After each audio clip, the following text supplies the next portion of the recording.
Notre Dame was just left out of the college football playoffs because they do not play in a conference. And today I'm going to put Notre Dame in each of the Power 4 conferences in college football 26 and see how they do. Will they run the table in each conference to show how dominant they truly are? Or will they be left out of the playoffs entirely because they can't handle a true conference schedule? There's only one way to find out. Like and subscribe so you don't miss when the next video comes out, and comment what conference you want me to put Notre Dame in next. So I put Notre Dame in the Big Ten since they didn't make the college football playoff. And let's see how they do this year. For their schedule, I kept Miami.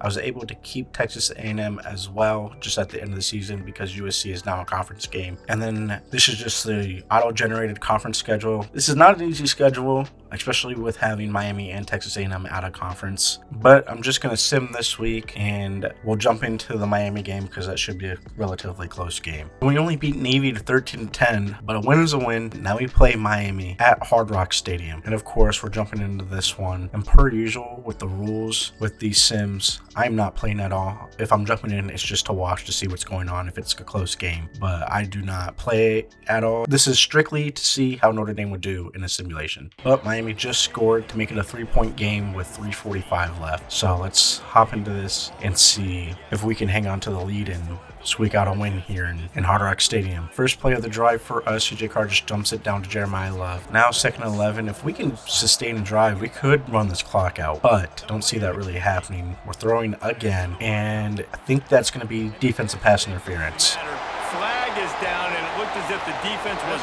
roughing up that receiver. Thank God, because if that wasn't DPI and it was just an incomplete pass, we would have been in bad shape. But we're in bad shape already with taking a 5-yard sack. And we're not really even chewing this clock at all either. And we have another loss, 2 more yards. It is 3rd and 17. At this point, I'm just running the ball. Maybe try to see if we pick up a first down, but that's the opposite of what we wanted, was an incomplete pass. Only 35 seconds went off the clock since we got the ball. Now they have the ball, and they picked up 6 on that first play. 2nd and 4 for them, just over 3 minutes, and they're running the ball, pick up the first down, and they are driving on us. And this is getting a little scary because our offense has not been able to do anything in the second half, really. And Carson Beck just dumps it off again. I mean, if they're just able to do this down the field, they have more than enough time with all 3 timeouts. Just dinking and dunking and handing the ball off and picking up 6 to 8 yards a carry. Our defense really needs to not break here and hold them to a field goal. But they haven't even seen a 3rd down on this drive yet, so I'm not too sure of that happening. They're picking up 6 yards on every first down, it feels like. And there's another first down. And they're going to run hurry up, and they're already at the 30-yard line. Finally, we get a negative play. Hopefully, we can hold them to a field goal here. Let's see, Carson Beck can't find anyone open and just throws it away. Almost had a sack on him, but he was able to get the throwaway off. 3rd and 11 here, and he hits the open tight end for about a 15-yard pickup. So now at the 14, 1st and 10 for Miami. Still only down 3. Clock is ticking. And at some point, we need to consider taking timeouts. They only get 2 yards on a run play there. If we can hold them here, it looks like we are sending some blitzers. Possibly hold them to a field goal, and we get a stop. 4th and 3, 2-yard loss on that blitz there. And we are holding them to a field goal. They'll most likely make this and tie the game up with 37 seconds left. 23 all. We were up like 23-7 at one point. 34 seconds left. We still have all 3 timeouts. CJ Carr needs to have a big drive here, and instead we hand the ball off to Jeremiah Love. And we had 2 clock on. So yeah, we're just going to take it to overtime, I guess. So instead of trying to score on that last drive, we just ran the clock out, and Miami won the coin toss in overtime. So they are on defense first. Need a touchdown on this drive, and at least we get something going here to start overtime. A 5-yard pickup. 2nd and 5 now. CJ Carr really doesn't need to scramble around, but he's like panics in the pocket. 3rd and short, you can have a lot of options here. I would hand the ball off to Jeremiah Love. He does pitch it to him, and he just barely picks up the first down. I thought he was going to try to take that himself, and I was going to be a little upset about that decision, but he did do a late pitch to Jeremiah Love, thankfully. Another handoff here to Love, and our offensive line cannot run block for shit this game, apparently. So 3rd and 13 in overtime. We need a first down. Have to pick up a touchdown. And oh my God, Eli Rader makes a one-man miss, but can't make a second guy. It is 4th and 2. We're kicking a field goal. I don't know why they slow it down. It's so close. It's so anticlimactic when it's not a long field goal. But we made it. Wait a minute. Did it say we missed it? We missed? Are you fucking kidding me? He missed that? Are you shitting me? He missed that field goal? I thought he made that. It was so close. I just assumed he made it. What the hell? Oh my god, we're going to lose. We're up 23-7 at one point. We are going to lose. Oh my god. It's 2nd and 10, but he's got all... He threw it. Carson Beck threw an interception. Is this going to be a pick six? No, it's not. Oh my god. We just got bailed out by our defense. One thing you can rely on is Carson Beck to play like Carson Beck, and he did that and threw an interception. Now we're in double OT. Any team scores a touchdown, they have to go for 2 here, and they start off with a run, taking the ball out of Carson Beck's hands. That's exactly what I would do. 3rd and 8 in double OT. Looks like we were sitting some heat, and they just hand the ball off to Mark Fletcher, and he only picks up 2 yards. So 4th and 6. This is about what, a 40-yarder? And it looks like he drilled that. Okay, so he made his. We missed ours in first overtime, but Miami goes up 3 in double overtime. I would hand the ball off here. We do not. Instead, we just give it to Eli Raridan, which is fine. That's fine, too. He picks up 8. So 2nd and 2 now, and we are inching our way towards the end zone. A touchdown here wins the game, and another catch here. Great catch and run down to the 5-yard line. Now it is 1st and goal from the 5, and they have all 11 players in the box now. Jeremiah Love gets the handoff and goes backwards. At this point, I wouldn't even hand the ball off anymore. There's no point running the ball. We can't run the ball. We just got to throw it or try to get the ball to Jeremiah Love in some other ways. Instead, he gets down to the 1, and this time CJ Carr pulls it and drags the defender into the end zone, and we beat Miami in double OT. Oh my god. I cannot believe we pulled that game out. So now we begin conference play, and honestly, I'm probably just going to sim until we play Michigan, because we should easily beat Rutgers, Purdue, and UCLA. So I simmed until we played Michigan, and it looks like we took 2 losses in that time span. We lost to Rutgers 42-27, we beat Purdue 45-14, and lost to UCLA 27-24. Notre Dame and Sim is a bad team because they lose to like Rutgers. We should not be losing to Rutgers.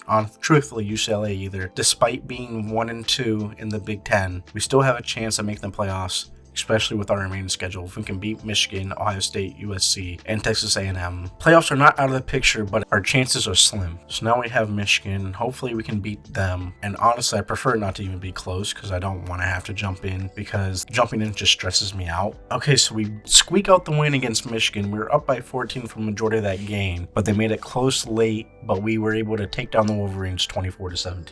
And this week we play Ohio State. Thank God we have them at home, because if we played them on the road, they're ranked number 1 overall. This would not have been a close game, but I feel like we have a chance. So we're jumping in now. We are up by 12 on the number 1 team in the country, but there's 2 minutes left.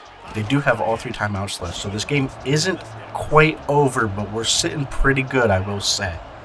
3rd and inches. Julian Sand has all day in the pocket, finds his tight end wide open, and picks up like 20 extra yards after the catch.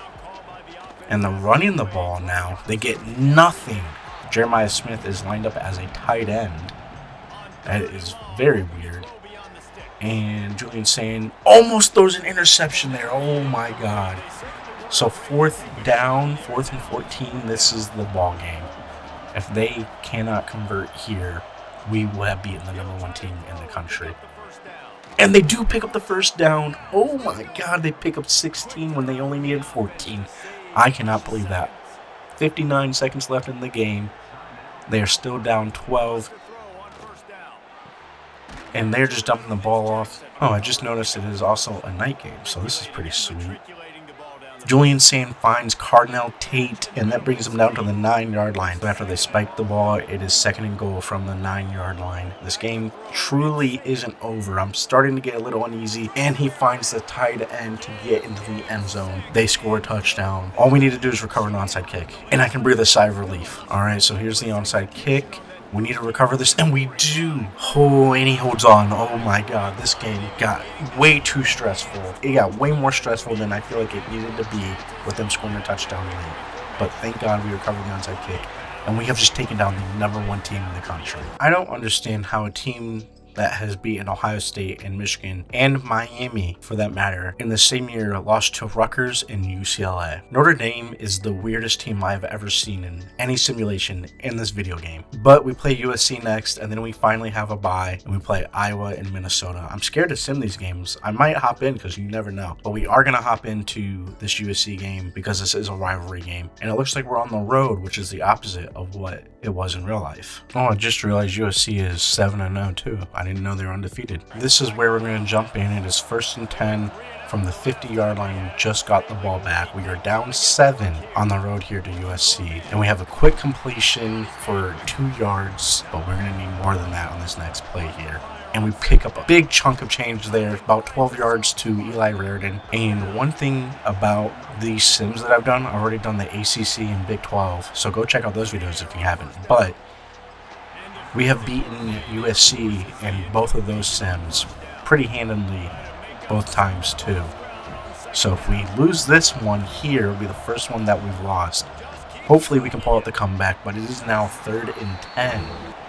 And we play action. I really thought we ran the ball. And CJ Carr goes deep to receiver who is smothered. What was that? Obviously, we have to go for this. Empty backfield. Just need a first down. Don't need to go for broke, CJ Carr. They bring no pressure. We find a wide open receiver. That was a pick of about 20. 3rd and 11.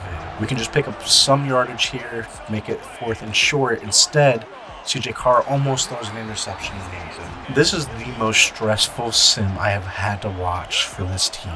4th and 11, here's the game. And oh my god, CJ Carr goes from being the most unclutch player I watched to the most clutch player from 3rd to 4th down. I don't know what happens, but it feels like every 3rd down he almost throws an interception, and then 4th down he turns into Tom Brady. What an electric game though. That was a crazy drive, converting 2 4th and longs and tying the game up. Now our defense needs to make a stand, and I thought they were going to have like a 30-yard game, but we knock it free at the last second. So 2nd and 10 here.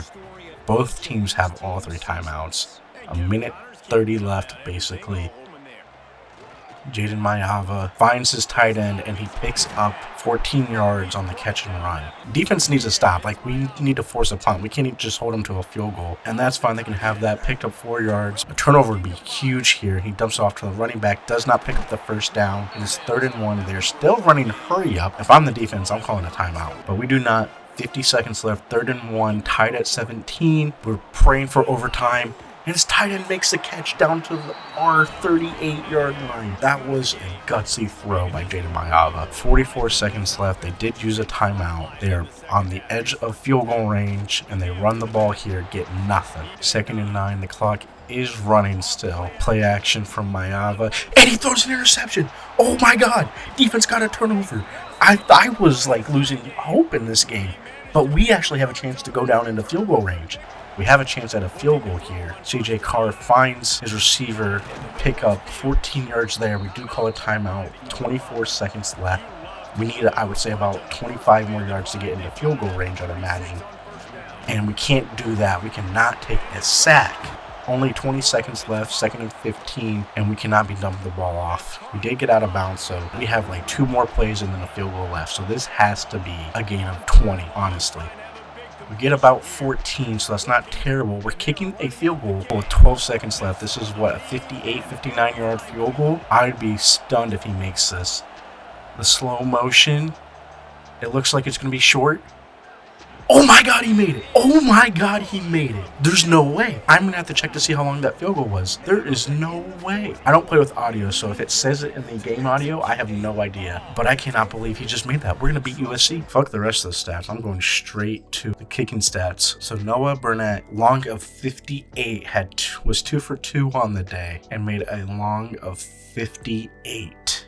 For the game winner. That is ice in your veins. So we're ranked number 12, and Ohio State is right in front of us, who we beat. And I know we have 1 more loss, but we had 1 more loss when we beat Ohio State, so that's a little bit of bullshit. Conference standings, it looks like we are way out of the race of the Big Ten championship. I'm going to sim the next 3 weeks. Hopefully we get back-to-back wins and we go into week 13 against Texas A&M with an 8-2 record. So this game was a lot closer than it should have been, but we do end up winning 27-20. We dominated Iowa 45-10, and let me tell you, it was nice to have a game where I did not have to stress out. We are ranked number 8 in the country after beating both Minnesota and Iowa. Now we play number 10 ranked team in the country, Texas A&M, at home. They are also 8-2. Update on the conference standings: we are now 4th in conference play. Nebraska is in front of us with only 1 conference loss, but Indiana and Penn State both undefeated in conference. It would take a lot for us to make the conference championship, so I don't think that's going to happen. But that doesn't matter because we are still in the playoffs, and as long as we win out, which we should be able to, we do have a tough game against Texas A&M, but we are at home. As long as we win out, we should be in the playoffs because we are ranked number 8 right now. But let's hop into this one. We're playing another 90 overall plus team in Texas A&M. Thankfully, we are at home again. I've never seen a bigger must-win game for a team than this one right now, because if we lose this game, I have a feeling we're out of the playoffs, and we are down huge right now. And this wasn't even close. They dominate us. We score only 1 touchdown all game, get shut out in the second half, lose 33-7 to Texas A&M at home. And that might have just killed our playoff hopes. We dropped down to 16 after that loss. But we still have one more game. Let's just sim this one. We're playing Stanford. Should not lose this. Did we just lose to Stanford? We lost to Stanford 31-25. Well, now we have 0 hope to make the playoff. What is with this team? Notre Dame is the weirdest team in sim. They are the worst 94 overall team in simulation I have ever seen. John Mateer won the Heisman. And we are playing Ole Miss in the ReliaQuest Bowl because we did not make the playoffs. But let's see if we can end the season on a good note and beat Ole Miss. And we fall to 0-2 against the SEC this year. We get dominated by Ole Miss 27-7 in the ReliaQuest Bowl. Finished the season 8-5. This might be the worst season where I put Notre Dame in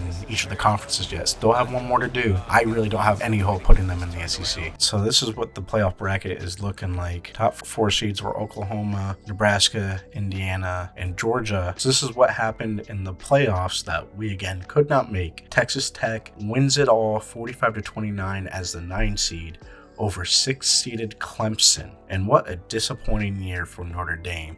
This is the weirdest sim I have ever seen because we beat Miami, Michigan, Ohio State, USC. The reason we got left out of the playoffs is because we lost to Rutgers and UCLA. If we win those games and still lose to, and Stanford too, and still lose to Texas A&M and Stanford, we probably still make the playoffs. I'm truly at a loss for words, but you put Notre Dame in the Big Ten, they go 8-5 and lose to Ole Miss in the ReliaQuest Bowl. If you enjoyed watching this, please leave a comment and a like, and please subscribe. I have already posted putting Notre Dame in both the ACC and Big 12 conferences, and the only one I have left is putting Notre Dame in the SEC conference. But other than that, I'm out.